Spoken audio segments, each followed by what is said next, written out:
Speak a little bit louder, Mr. Oh, Malema. morning, my lord. Thank you.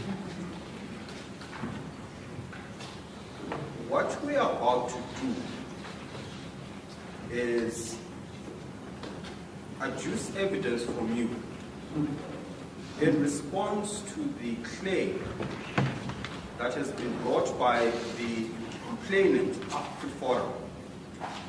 And what we're going to do is I'll lead you through a series of questions which you'll respond to.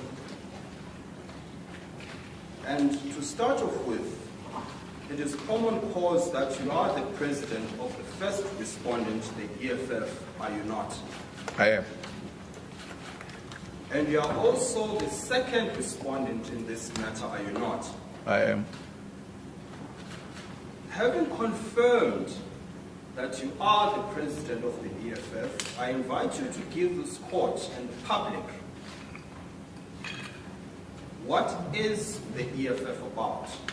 Just in general terms, what is the EFF about? Well, the EFF is a political party that was formed in 2013.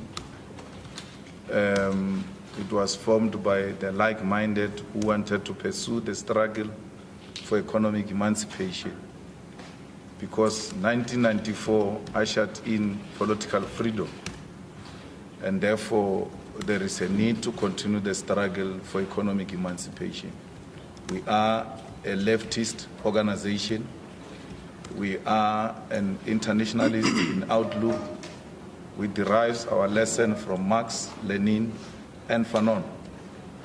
And we mobilize revolutionaries, workers, non-governmental organizations, workers' unions, and everybody else who subscribes to the struggle for economic emancipation.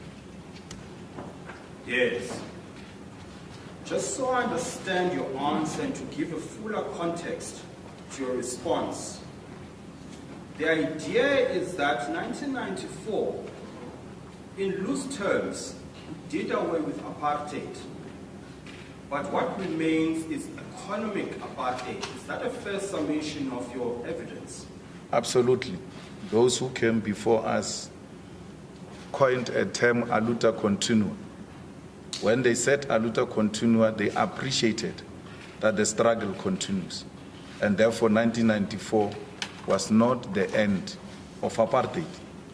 It was the beginning of a process to end apartheid and destroy everything else that it stands for. So when you say we have a political power, they wanted to use the political power to usher in both social and economic power. Yes. As I understand you then, the economic aspect has not been dealt with. Is that your evidence? It has not been dealt with. It remains in the hands of the minority few. Majority of our people are still spectators in the economy of their own country.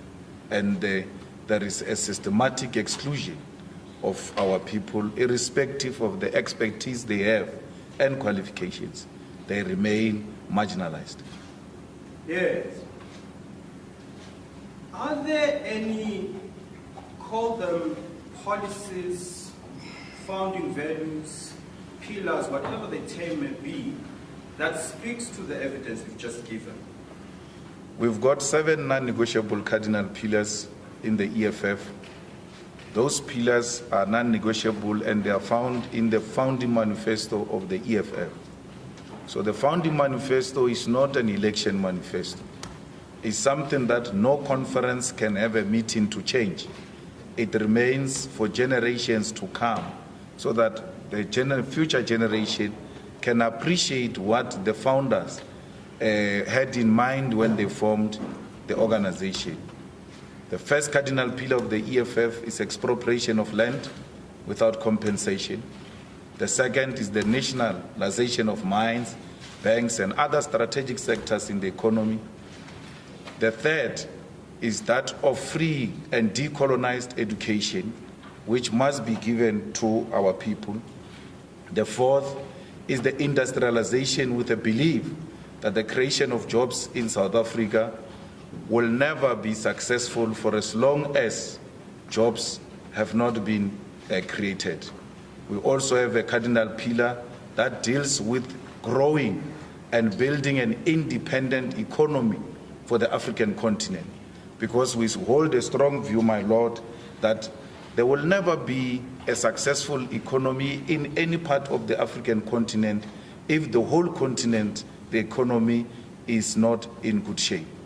We also have a cardinal pillar on free and accountable, corrupt-free state, where the state apparatus will not be used to intimidate those who hold a different political view, and the state institutions should be used to strengthen our democracy. We have what we call, as the last one, building state capacity, because we believe, my Lord, we must do away with the tender systems, because the tender systems have led to the corruption that we are exposed to. Majority of the things that the state can do on its own get to be outsourced. It's still not making sense as to why should we advertise a tender of buying toilet papers when we buy toilet papers every day in our houses without issuing any tender, because we know where toilet papers are being sold. It's simple things like that that leads to corruption. And therefore, the building of a state capacity will go a long way in eradicating corruption. Tenders must be on sophisticated, very difficult things to do, not on simple things like patching potholes, which can be done internally. Those are 7 non-negotiable cardinal pillars of the EFF. The first, which is the main, is the expropriation of land without compensation, because land represents the economic struggle that we are pursuing. Land is fundamental in a sense that when the colonialists and the settlers arrived here, they took our land by force. We remain a conquered nation for as long as we have not reclaimed the land and returned it into the hands of the rightful owners. So the land represents the wealth and the land that was taken. So when we say we want to expropriate land without compensation, amongst other things, we demand our cattle, because they took cattle, they took livestock, they took arable, fertile land. We don't want a rotten land. We want prime land in the hands of the people. And that you can restore it in the hands of the people by giving it to the state.